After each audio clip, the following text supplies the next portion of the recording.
Hello అండి, అందరికీ good morning. మీరు చూస్తున్నారు GK looks 2.0 channel.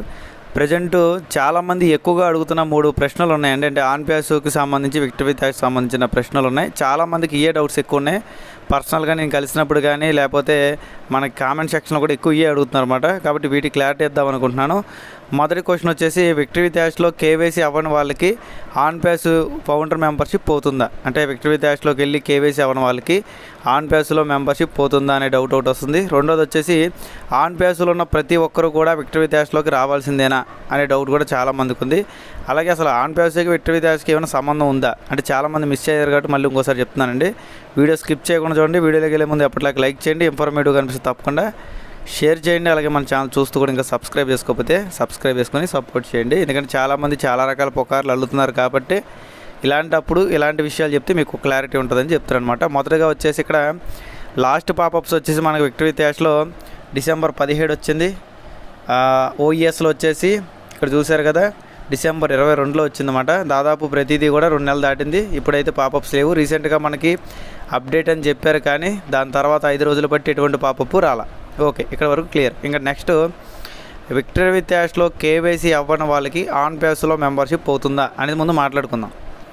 First of all వచ్చేసి ఈ క్వశ్చన్ కన్నా ముందు మనకు కావాల్సింది, ఆన్ ప్యాసివ్కి విక్టరీ థాట్స్కి సంబంధం ఉందంటే రెండింటి మధ్యలో ఎటువంటి రిలేషన్ లేదు. కేవలం ఉన్నది ఏంటంటే హోల్డింగ్ ట్యాంక్. అంటే ఎగ్జాంపుల్కి పలానా జీకే లుక్స్ అనే వ్యక్తి ఏలూరు నుంచి విజయవాడ వెళ్ళాలి. ఓకే, ఏలూరు నుంచి విజయవాడ వెళ్ళినప్పుడు మధ్యలో జంక్షన్ అనే ఇంకో స్టేషన్ ఉంటుంది కదా, బస్ స్టాండ్. అక్కడికి వచ్చి నేను ఆగాను అంటే మొత్తం అందరినీ అక్కడ గ్యాదర్ చేసిన తర్వాత హనుమాన్ జంక్షన్ నుంచి విజయవాడ తీసుకెళ్తారు. ఓకే, ఎగ్జాంపుల్కి మీకు అర్థమయ్యే విషయంగా చెప్తున్నానండి. ఈ విధంగానే విక్టరీ థాట్స్ అనేది కూడా కేవలం అదొక స్టేషన్ లాంటిది. అంటే ఒక బస్ స్టాండ్ లాంటిదో, లేకపోతే ఒక హోల్డింగ్ ట్యాంక్ లాంటిదో, ఒక వాట్సాప్ గ్రూప్ లాంటిదో ఏదైనా అనుకోవచ్చు. మనం అందరం కూడా అక్కడికి వచ్చాము. వచ్చిన తర్వాత కేవైసీలు చేసుకుని రెడీగా ఉన్నాం. అంటే మేము నిజమైన మనుషులమే, మాకు ఒకే అకౌంట్ ఉంది అని మనం అంతా క్లారిటీ చేసుకొని మనం వచ్చి అక్కడ రెడీగా ఉన్నాం. మన ఎక్కడ తీసుకెళ్తారంటే, విజయవాడ అంటే ఏంటి, మన కొత్త బిజినెస్ మాట. ఓకే, కొత్త బిజినెస్లోకి తీసుకెళ్తారు. కొత్త బిజినెస్లోకి రాకముందే విక్టరీ థాట్స్లోకి వచ్చి ఎంతమంది కొత్త బిజినెస్ రావడానికి ఇంట్రెస్ట్గా ఉన్నారనే వాళ్ళని ఎతకడం కోసమే విక్టరీ థాట్స్ అనేది స్టార్ట్ చేశారు. దాని గురించే మన అందరినీ కూడా దాంట్లోకి తీసుకొచ్చారు. కొత్తగా రిజిస్ట్రేషన్ చేసుకుంటున్నాము. దాని తర్వాత కొత్తగా మనం కొత్త కంపెనీ గురించి చెప్పిన తర్వాత దాంట్లోకి వెళ్తాం అన్నమాట. ఇలా కేవైసీలు చేసుకున్నామంటే ఇంట్రెస్ట్ ఉన్నట్టే కదా. ఇది మెయిన్ స్ట్రాటజీ.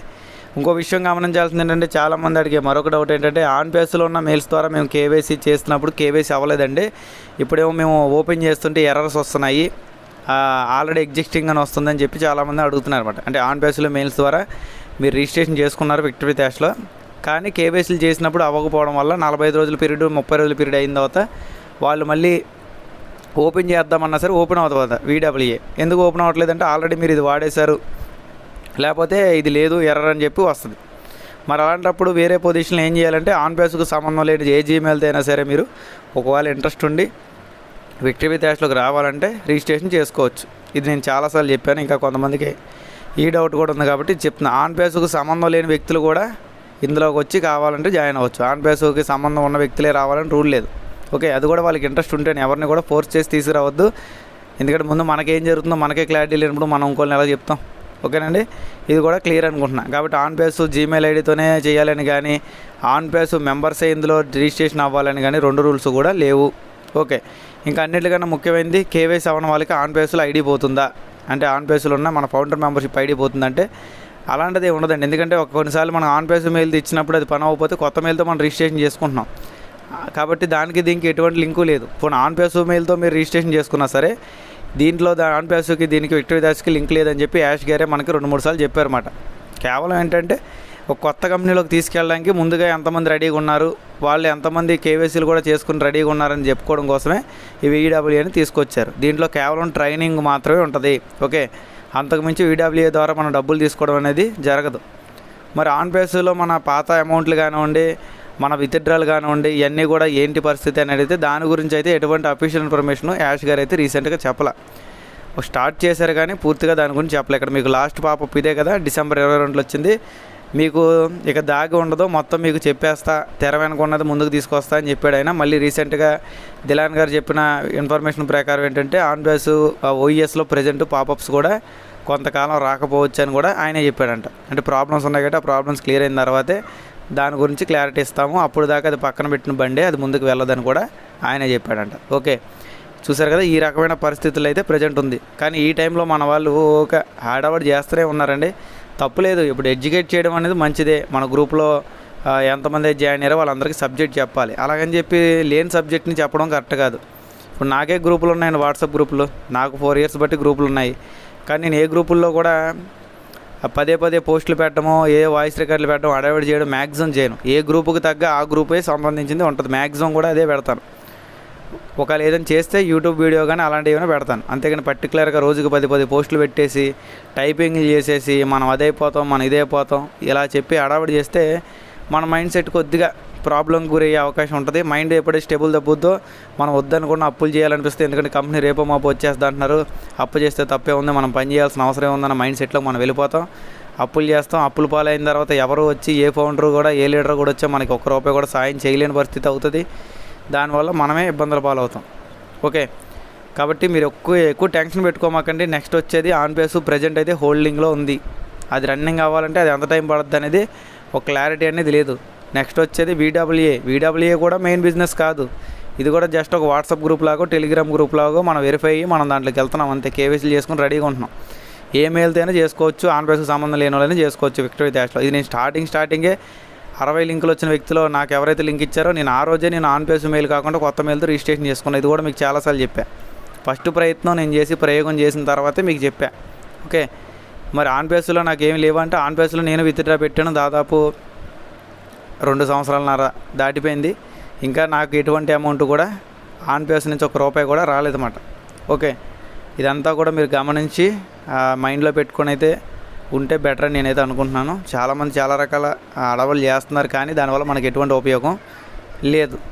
ఇదంతా కాదు జీకే గారు, ప్రజెంట్ ఉన్న సిచ్యువేషన్లో మనం ఈ ఏప్రిల్ నెలలో ఏమైనా ఎక్స్పెక్ట్ చేయొచ్చని మరొకసారి మీరు అడిగినట్టయితే, ఏప్రిల్ నెలలో మనం ఎటువంటి అమౌంట్లు కూడా ఎక్స్పెక్ట్ చేయలేము. ఎందుకంటే ఆ అమౌంట్కి సంబంధించిన ఇన్ఫర్మేషన్ కాదు, ముందు అసలు ఏం జరుగుతుందనే ఇన్ఫర్మేషన్ మనకు రాలా.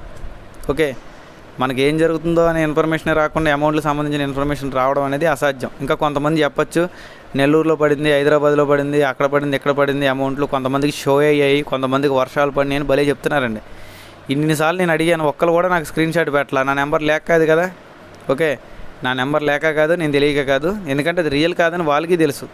రియల్ కాని దాన్ని వీళ్ళు చెప్పడం అనేది చాలా తప్పు. ఎందుకంటే ఎల్సీ మెంబర్స్ కానీ పెద్ద లీడర్స్ కానీ ఎవరు కూడా డబ్బులు పడినాయి అని చెప్పట్లా. ఒకవేళ నిజంగా డబ్బులు పడినట్టయితే వాళ్ళే ముందు వచ్చి అడవడి చేస్తారు. ఎందుకంటే ఇక్కడ మనం లీగల్ కనుక వెళ్తున్నాం, మనం ఏమంటారు దాన్ని, మనం స్కీమ్లో చేసి డబ్బులు సంపాదించాం అనుకోండి, ఖచ్చితంగా మనం దాని డబ్బుకి భయపడాలి. మనకు లీగల్గా డబ్బులు వస్తున్నాయి, మన కంపెనీ లీగాలిటీ కంపెనీ అని మనం చెప్పుకుంటున్నాం గౌరవంగా. అలా లీగాలిటీగా ఉన్న కంపెనీలో డబ్బులు వస్తే మనం ఎందుకు భయపడాలి బేసిక్గా? ఓకే, మళ్ళీ పన్ను 1,00,000 2 లక్షలు అని చెప్పరు మన వాళ్ళు, కోర్టులో పని అని చెప్తారు. ఇది ఇంకో విచిత్రం అన్నమాట. నిజంగా కోర్టులో పడితే సైలెంట్గా ఉంటారు మన వాళ్ళు. ఏం పడకముందు ఇంత అడవడి చేస్తున్నారు, పడితే మామూలుగా ఉండదు కదా. ఓకే, కాబట్టి ఇవన్నీ కూడా రూమర్స్, పుకార్లు మాత్రమే. ఎవరికి కూడా ₹1 కూడా రీసెంట్గా అయితే పడలా. అప్పుడు ఎప్పుడో మనకి ప్యాకేజీలు కట్టిన 10-15 రోజుల్లో కేవలం కొంతమందికి, అది 500 మందికి పడినాయో 100 మందికి పడినాయో కూడా మనకు తెలియదు. కేవలం కొంతమందికి క్రిప్టో కరెన్సీ రూపంలో మాత్రమే విత్డ్రాలు వచ్చినాయి. దాని తర్వాత పెట్టిన, అంటే నేను సెప్టెంబర్ 5వ తారీఖున పెట్టాను, నాకు కూడా ₹1 ఇప్పుడు దాకా విత్డ్రాలు రాలా. ఓకే, కాబట్టి ఇవన్నీ కూడా అర్థం చేసుకోండి. ఎక్కువ హైప్ చేసే వాళ్ళ దగ్గర నుంచి దూరంగా ఉండండి, ప్రశాంతంగా ఉండండి, మీ పనులు మీరు చేసుకోండి. ఓకే, దీన్ని బట్టి మనం ముందుకెళ్ళడానికి మన లైఫ్లో బాగుంటుంది అన్నమాట. అలాగే ఇప్పుడు నేను వేరే చెప్పేవన్నీ కూడా కొంచెం మనకు నష్టం లేకుండా, ఇబ్బంది లేకుండా ఉన్నాయి మాత్రం నేను కూడా చెప్తున్నా. నష్టం ఉన్నాయో ఇబ్బంది ఉన్నాయో అయితే మనం ఎక్కువ శాతం వాటి గురించి మాట్లాడమాట. ఆ కోఆపరేటివ్ బ్యాంక్ గురించి కూడా నేను రీసెంట్గా చాలాసార్లు చెప్పాను మీకు. కోఆపరేటివ్ బ్యాంక్లో ప్రజెంట్ ఉన్న సిచ్యువేషన్లో ఎవరికైతే లీడర్షిప్ క్వాలిటీస్ ఉండి కొంతమందికి మేము జాబ్స్ ఇవ్వాలి, అంటే కొంతమందికి మేము ఆపర్చునిటీ ఇవ్వాలి, వాళ్ళతో మేము జాబ్ చేయించగలమనే నమ్మకంతో ఉంటారో వాళ్ళు నాకు కాంటాక్ట్ అవ్వచ్చు. ఆల్రెడీ నేను చాలాసార్లు చెప్పా, కోఆపరేటివ్ బ్యాంక్ ఇంట్రెస్ట్ ఉన్న వాళ్ళు మొన్న వీడియో కూడా చేశాను, దాని తమ్ములలో నా నెంబర్ ఉంటుంది, ఆ నెంబర్కి అయితే మీరు చేయొచ్చు. అలాగే కింద వాట్సాప్ గ్రూపు లింక్ కూడా ఇస్తున్నాను కోఆపరేటివ్ బ్యాంక్ సంబంధించి. ఆ వాట్సాప్ గ్రూప్లో కూడా ఇంట్రెస్ట్ ఉన్న వాళ్ళు జాయిన్ అవ్వండి, డిస్క్రిప్షన్లో దాంట్లో కూడా ఇస్తాను. ఇక్కడ మీకు ఎవరికైతే నేను మంచి పొజిషన్ ఇస్తున్నానో వాళ్ళు ఒక 200 మంది ఫీల్డ్ ఆఫీస్ను కూడా పెట్టుకోవచ్చు. ఈ పొజిషన్ ఎవరు పడితే వాళ్ళకి బేసిక్గా స్టార్టింగ్ ఎవరండి, కానీ మన వాళ్ళు చాలామంది ఇబ్బంది పడుతున్నారు. అలాగే వాళ్ళు వేరే వాళ్ళకి జాబ్స్ ఇవ్వాలి అని ఇంట్రెస్ట్తో ఉన్నారు కాబట్టి నేను చెప్తున్నా, ఇక్కడ ఎటువంటి శాలరీలు ఉండవు. ఇక్కడ మీరు పని చేస్తేనే డబ్బులు వస్తాయి. ఓకే, పని చేసి మీకు డబ్బులు వస్తాయి. ఇది 28 సంవత్సరాలు బట్టి ఉన్న సంస్థ, కొత్తదైతే కాదు. ఓకేనండి, ఇంట్రెస్ట్ ఉన్న వాళ్ళు వాట్సాప్ గ్రూప్లో జాయిన్ అవ్వండి. అందులో నా నెంబర్ ఉంటుంది. మన వీడియో కూడా పెట్టాను. మన వీడియో కూడా ఒకసారి చూస్తే మీకు ఇంకా క్లారిటీ వస్తుంది. ఓకేనండి, థ్యాంక్ యూ ఆల్. ఈ వీడియోలో అయితే ఇంతే ఉంది. వీడియో నచ్చినట్టయితే లైక్ చేయండి, షేర్ చేయండి, ఖచ్చితంగా షేర్ చేయండి. ఎందుకంటే చాలామంది మ్యాక్సిమం ఏ డౌట్స్ ఉన్నాయి మన ఫౌండర్స్కి. షేర్ చేయండి. సబ్స్క్రైబ్ చేసుకోకపోతే సబ్స్క్రైబ్ చేసుకోండి మన channel. Thank you all. Me GK looks.